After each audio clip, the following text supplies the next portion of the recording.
Welcome to Virtual Learning Network. Today we'll talk about computer networks.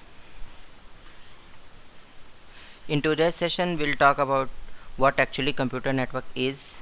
We'll talk about the terms that are used in computer networks, and we'll classify the computer network in different ways. Let's start with what computer network is and why we require it. Computer network के बारे में अगर हम बात करें तो computer network आपका कई कंप्यूटर्स को जोड़ करके अगर हम आपस में कुछ शेयर करने के लिए, कुछ कम्युनिकेट करने के लिए अगर कोई चैनल क्रिएट करते हैं तो इस प्रोसेस को हम कंप्यूटर नेटवर्किंग बोलते हैं।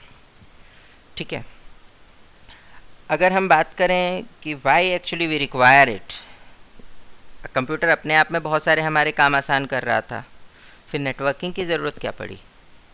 कंप्यूटर एज सच अपने आप में सफिशिएंट था। तो देखिए, अगर आप किसी ऑर्गेनाइजेशन की बात करें, जब उसके पास एक कंप्यूटर था, सारी इन्फॉर्मेशन उसी पे स्टोर होती थी, कोई भी अपडेटेड इन्फॉर्मेशन चाहिए थी वो वहीं से मिल जाती थी। लेकिन कुछ दिन बाद कंप्यूटर्स की गिनती बढ़ी, कंप्यूटर्स की गिनती बढ़ने के साथ साथ ऑर्गेनाइजेशन का साइज़ बढ़ा, नंबर ऑफ़ इन्फॉर्मेशंस बढ़ी। अब प्रॉब्लम क्या आई कि अगर मुझे कोई इन्फॉर्मेशन, कोई एक फ़ाइल एक कंप्यूटर पे पड़ी है और अभी वो कंप्यूटर खाली नहीं है, तो मुझे दूसरे कंप्यूटर पे वही काम करना है। अब उसके लिए या तो मैं वो फाइल्स कॉपी करके ले जाऊं, या फिर उस रिसोर्स के लिए मैं इंतज़ार करूं कि वो खाली हो तब जाकर के मैं काम कर पाऊं। यहाँ पे प्रॉब्लम आ रही थी कि हम रिसोर्सेज को शेयर नहीं कर पा रहे थे। इसके अलावा अगर सपोज़ मान लीजिए आपके पास एक प्रिंटर है, अगर आप बिना नेटवर्किंग के इसे यूज़ करते हैं, या उस समय की बात करें जब एक कंप्यूटर हुआ करता था तब तो एक कंप्यूटर से प्रिंट निकल जाता था। आज मेरे पास दो कंप्यूटर हो गए, अब मुझे दोनों कंप्यूटर में से किसी से प्रिंट निकालना होता है तो प्रिंटर उसके साथ जोड़ना पड़ता है। कल को 3, 4, 5 कंप्यूटर हुए तब तक तो ठीक है, ये संभव था कि हाँ मैं इस कंप्यूटर से उस कंप्यूटर में प्रिंटर लगा सकता था। लेकिन जब ऑर्गेनाइजेशन ग्रो करके इस लेवल पे पहुंची, जब उसके पास 50 कंप्यूटर हैं, अब ये बात संभव नहीं है। हम रिसोर्सेज को पूरी तरह से यूज़ कर पाएँ, इसके लिए कंप्यूटर नेटवर्किंग हमें बहुत ज़्यादा हेल्प करती है। हम कंप्यूटर्स को आपस में जोड़ देते हैं जिससे वो एक दूसरे के रिसोर्सेज शेयर कर पाते हैं और दूसरे के रिसोर्सेज यूज़ कर पाते हैं। यहाँ आप डायग्राम में देख सकते हैं कि बहुत सारे कंप्यूटर हैं। ये जो नीली लाइनें दिख रही हैं ये आपके डिफरेंट तरीके के कनेक्शन मीडियम हैं और वो किसी भी तरीके से किसी दूसरे कंप्यूटर के साथ जाके जुड़ रहे हैं। कंप्यूटर नेटवर्किंग के अंदर आने वाले टर्म्स की बात करें तो यहाँ पे अब हमारे पास एक टर्म आता है, नेचर ऑफ नोड। नोड क्या होता है? एक कंप्यूटर को हम एक नोड बोलते हैं। यहाँ पे आप देख सकते हैं जैसे कई सारे कंप्यूटर हैं तो इसमें से कोई भी एक कंप्यूटर एक नोड है। तो नोड्स जो आपकी हैं ये अगर architecture wise, operating system wise अगर एक जैसी हैं तो ये होमोजीनियस हैं। सारे कंप्यूटर आपके डेस्कटॉप हैं, सारे P4 हैं या सारे i3 हैं, सभी में एक जैसा ऑपरेटिंग सिस्टम पड़ा है, चाहे विंडोज 7 पड़ा है या लाइनक्स पड़ा है या XP पड़ा है। ठीक है, तो ये सारे होमोजीनियस कंप्यूटर कहे जाएंगे। ठीक है, अगर सिस्टम्स आपके अलग अलग तरीके के हैं, जैसे एक आपका लैपटॉप है, दूसरा आपका डेस्कटॉप है, तीसरा आपका मोबाइल है, इन सब को आपस में जोड़ना चाहते हैं तो ये हेट्रोजीनियस नेचर के हैं। इसके बाद दूसरा टर्म आपका आता है टोपोलॉजी। टोपोलॉजी को हम आगे डिटेल में स्टडी करेंगे। स्टिल टोपोलॉजी क्या होता है? ये एक इलेक्ट्रिकल इंजीनियरिंग का टर्म है और इसमें वायर की एक्चुअल अरेंजमेंट किस तरीके से की गई है, तार किधर से किधर गया है, इसके डायग्रामेटिक रिप्रेजेंटेशन को हम टोपोलॉजी बोलते हैं।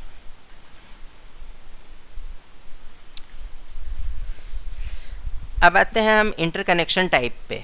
इंटरकनेक्शन क्या चीज़ है? कि आप दो कंप्यूटर्स के बीच में अगर कनेक्शन बनाते हैं तो वो किस किस तरीके का बन सकता है।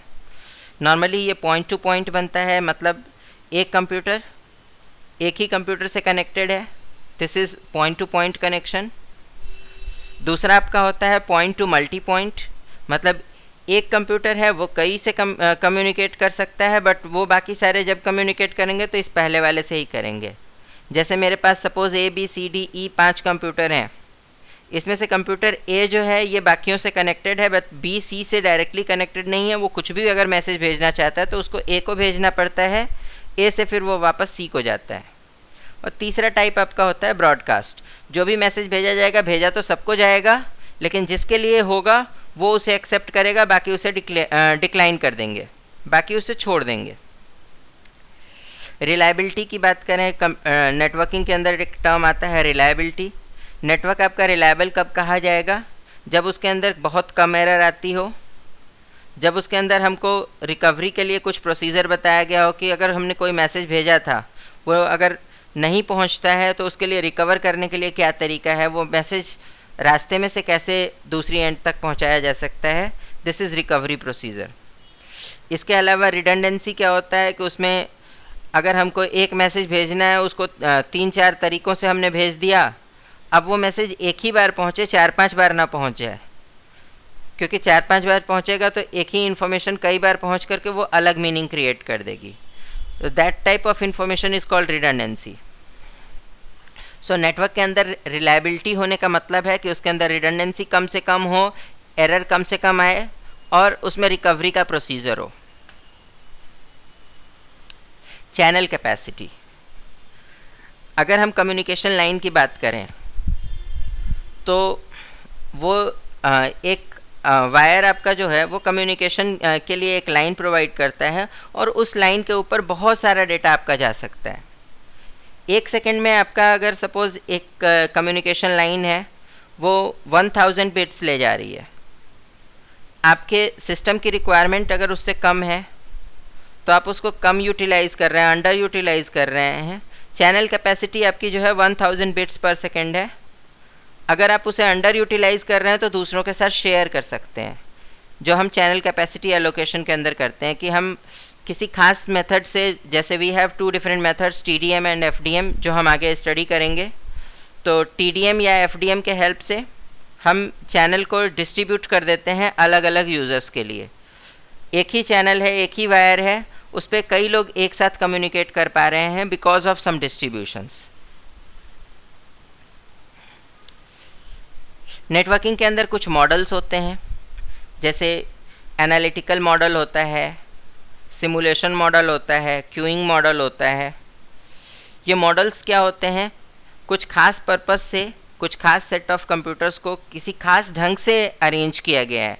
मतलब अगर आप सपोज़ किसी टास्क को टारगेट करके अगर कोई नेटवर्क क्रिएट करते हैं तो उसको हम उस टास्क के हिसाब से मॉडल बोलते हैं। जैसे सपोज़ अगर आप ड्राइविंग टेस्ट लेना चाहते हैं तो उसके हिसाब से आपने कुछ कंप्यूटर्स अरेंज किए जो कि गाड़ी ड्राइव होने के टाइम में एक फ़ैन को कंट्रोल कर रहा है कि किस तरीके से हवा आती है, वो फ़ैन उस हिसाब से कंट्रोल होगा। एक आपका मोशन कंट्रोल कर रहा है कि आपको स्क्रीन पे इस तरीके से सीन दिखना चाहिए, अगर आप स्पीड ज़्यादा दिखाते हो तो उसी हिसाब से जो पिक्चर्स हैं वो जल्दी जल्दी मूव करेंगी, और अगर स्पीड कम दिखाते हो तो वो पिक्चर्स कम स्पीड से मूव करेंगी। This kind of model is called a simulation model. इसमें 3-4 कंप्यूटर्स मिल करके एक खास सिनेरियो को सिमुलेट कर रहे हैं, ठीक है। इसी तरीके से एनालिटिकल मॉडल, अगर आपने सपोज़ कुछ एनालिसिस पर्पस से बनाया है नेटवर्क तो वो एनालिटिकल मॉडल होता है। Now let's move to routing techniques. Routing technique क्या होता है, नेटवर्क के अंदर अगर हमारे पास सपोज़ किसी पर्टिकुलर कंप्यूटर तक पहुंचने के कई सारे रास्ते हैं।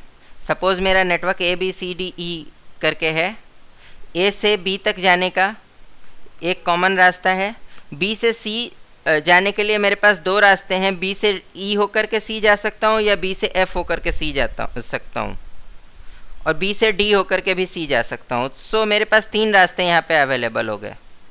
इन 3 रास्तों में से मैं कोई भी एक रास्ता पिक कर सकता हूँ। अब यहाँ पे इन तीन रास्तों में से मैं कौन सा रास्ता पसंद करूँगा, इसके लिए हमारे पास कुछ एल्गोरिथम्स होती हैं जो खुद से ये राउटिंग करके ये रूट डिसाइड करती हैं कि हाँ ये वाला रूट सबसे अच्छा है, इसको आप यूज़ कीजिए। एक्सेस की बात करें तो ये एक टर्म है, जब भी हम किसी कंप्यूटर को कनेक्ट करना चाहते हैं, किसी दूसरे कंप्यूटर पे पड़े हुए रिसोर्स को हम यूज़ करना चाहते हैं, तो उस रिसोर्स को यूज़ करने के प्रोसेस को हम एक्सेस बोलते हैं। ये एक्सेस हमारे पास दो तरीके से हो सकती है, या तो हम डायरेक्टली किसी कंप्यूटर से कनेक्टेड हों, या बीच में हमारे पास कुछ और सिस्टम्स आते हों और उसके बाद हम कनेक्ट होते हों। यानी direct access can be there और indirect access is also possible. Next term is called protocol. कभी भी कम्युनिकेशन होता है या कुछ शेयरिंग होती है तो उसके लिए कुछ नियम कानून बनाए जाते हैं। यहाँ पे हम नेटवर्किंग के अंदर जो रूल्स बनते हैं उनको प्रोटोकॉल बोलते हैं। प्रोटोकॉल अगर बात करें, जैसे नॉर्मल हम कम्युनिकेट करते हैं आपस में, 3 लोगों का 4 लोगों का ग्रुप है सपोज़, और किसी पर्टिकुलर टास्क को करने के लिए हम प्लान बना रहे हैं। कभी कभी ऐसा भी होता है कि उसमें से 2 या 3 लोगों के दिमाग में एक साथ एक जैसा आइडिया आता है या अलग अलग आइडियाज़ आते हैं और वो साथ में बोल पड़ते हैं। यहाँ पे हमारे पास प्रोटोकॉल्स क्या होती हैं कि हम में से वो सारे लोग एक साथ रैंडमली चुप हो जाते हैं और उनमें से कोई एक बोलना शुरू कर देता है। ठीक है, अब कौन पहले बोलेगा इसके लिए हर बार तो नियम फिक्स नहीं होता। इन द सेम वे यहाँ पे प्रोटोकॉल्स जो हैं हमारी, ये कुछ ना कुछ नियम कानून रखती हैं जिससे कि हम कम्युनिकेट करेंगे। कभी कभी किसी को प्रायोरिटी दी जाती है कि इसकी बात मानी जाएगी, कभी कभी ये होता है कि जो भी रैंडम टाइम के लिए सारे स्टॉप हो जाएंगे और उसके बाद फिर जो पहले अगली क्वेरी कर देगा उसकी प्रॉब्लम सॉल्व की जाएगी, उसी को डेटा सेंड करने का मौका मिलेगा। अगला टर्म आपका आता है परफॉर्मेंस। नेटवर्क की परफॉर्मेंस जो मेजर की जाती है, हमारे पास कितने रिसोर्स थे और वो कितना यूज़ हो पाते हैं। जैसे अगर हम बात करते हैं प्रिंटर की, मेरे पास नेटवर्क के अंदर एक प्रिंटर था। जब मेरे पास एक ही कंप्यूटर था, उसे अगर मुझे कोई भी प्रिंट निकालना था तो उस कंप्यूटर पे जाकर मुझे प्रिंट करना होता था। मेरे पास 50 कंप्यूटर आज हो गए हैं, फिर भी मेरा एक ही प्रिंटर से काम चल जाता है, क्योंकि दिन भर में मुझे 50-60 प्रिंट ही निकालने होते हैं। केवल कुछ ही लोग हैं जिन्हें प्रिंट निकालना होता, तो अब वो किसी भी कंप्यूटर से प्रिंट की कमांड दे देते हैं तो वो उसी प्रिंटर से निकल जाता है। यहाँ पे हम क्या कर रहे हैं, एक रिसोर्स प्रिंटर, इसको 50 लोगों में हमने डिस्ट्रीब्यूट कर दिया, जिसको जब रिक्वायरमेंट हो वो प्रिंट निकाले, बट हर बार तो हमें प्रिंट नहीं निकालना होता। इसलिए जब प्रिंट निकालना है तो इस समय ये रिसोर्स आपका शेयरेबल है, हम आराम से इसको शेयर कर सकते हैं। नेटवर्क की बात करें तो इसको क्लासिफाई करना होगा, तो इसको क्लासिफाई करने के लिए हमारे पास अलग अलग क्राइटेरिया हैं जिनके हिसाब से हम इन्हें क्लासिफाई करते हैं। इनको क्लासिफाई करने में हम अगर टोपोलॉजी के आधार पे करते हैं तो इसमें किस तरीके का ज्योमेट्रिकल अरेंजमेंट हम इस्तेमाल कर रहे हैं उसके ऊपर डिपेंड करता है कैसा नेटवर्क होगा। जैसे स्टार नेटवर्क हो सकता है, बस नेटवर्क हो सकता है, मैश हो सकता है, रिंग हो सकता है। ठीक है, in the same way there is protocol based classification. Protocol based classification अगर आप करेंगे तो इसमें क्या होता है कि आपके पास डिफरेंट टाइप की प्रोटोकॉल्स होती हैं, जैसे इथरनेट प्रोटोकॉल होती है। ठीक है, इसी तरीके से आपके पास लॉजिकल रिंग की प्रोटोकॉल्स होती हैं, ATM प्रोटोकॉल होती है। इन प्रोटोकॉल्स के हेल्प से हम इसको डिस्ट्रीब्यूट करते हैं कि ये इस तरीके का नेटवर्क, ये इस तरीके का नेटवर्क। इसके अलावा हम आर्किटेक्चर वाइज भी डिफाइन करते हैं कि पीयर टू पीयर है, दैट मीन्स सभी कंप्यूटर एक बराबर लेवल पे हैं, कोई सर्वर नहीं, कोई क्लाइंट नहीं, या क्लाइंट सर्वर है, एक कंप्यूटर को हमने सर्व करने के लिए रखा है और बाकी सारे क्लाइंट हैं। ये दो तरीके के आपके नेटवर्क हो सकते हैं आर्किटेक्चर वाइज। इसके अलावा साइज़ के हिसाब से देखें तो नेटवर्क को हम 3 तरीके से डिस्ट्रीब्यूट करते हैं, लैन, मैन एंड वैन। लैन की अगर बात करें तो ये आपका एक छोटा नेटवर्क होता है, एक बिल्डिंग या एक घर या एक लेबोरेटरी के अंदर होता है। नॉर्मली इसका ओनर एक आदमी होता है या एक ग्रुप होता है, और इसके जितने भी कंप्यूटर्स होते हैं वो सभी आपस में जुड़े हुए होते हैं। एक कंप्यूटर से आप दूसरे को आराम से कनेक्ट कर सकते हो। Metropolitan area network, that is man, इसके अंदर क्या होता है, इसमें आपके सर्विस प्रोवाइडर्स इन्वॉल्व होते हैं। और अगर आप एक शहर के अंदर सपोज़ आपके कंपनी के 3-4 ऑफिसेज़ हैं, उनको आपस में जोड़ना चाहते हैं तो उसके लिए आपको मैन का सहारा लेना पड़ता है। इसमें क्या होता है कि आपका सर्विस प्रोवाइडर आपको कुछ लाइंस देता है जिनके हेल्प से आप कनेक्ट होते हैं, और डिफरेंट लोकेशंस को कनेक्ट करके आप जैसे लैन में काम करते थे बिल्कुल उसी तरीके से मैन में भी काम करते हैं। बट हाँ, यहाँ पे आपकी जो लाइंस मैनेज करने का काम होता है ये कोई सर्विस प्रोवाइडर करता है, ये आप खुद नहीं करते। थर्ड आपका होता है वैन। ये आपका ग्लोबल नेटवर्क होता है। इसमें सारी दुनिया एक साथ जुड़ी होती है और इसमें आप दुनिया के सभी नेटवर्क्स के साथ जुड़े हुए होते हैं। इंटरनेट के हेल्प से आप दुनिया के सभी कंप्यूटर्स के साथ जुड़े हुए होते हैं।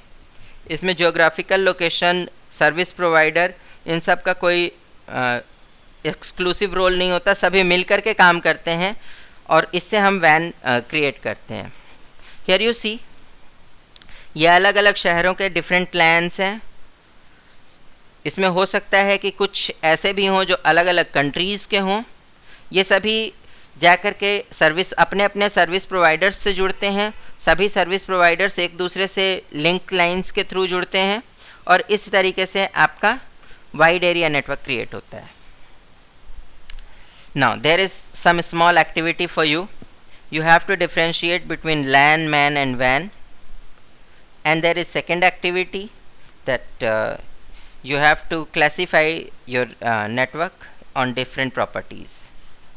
That's all for today. Goodbye.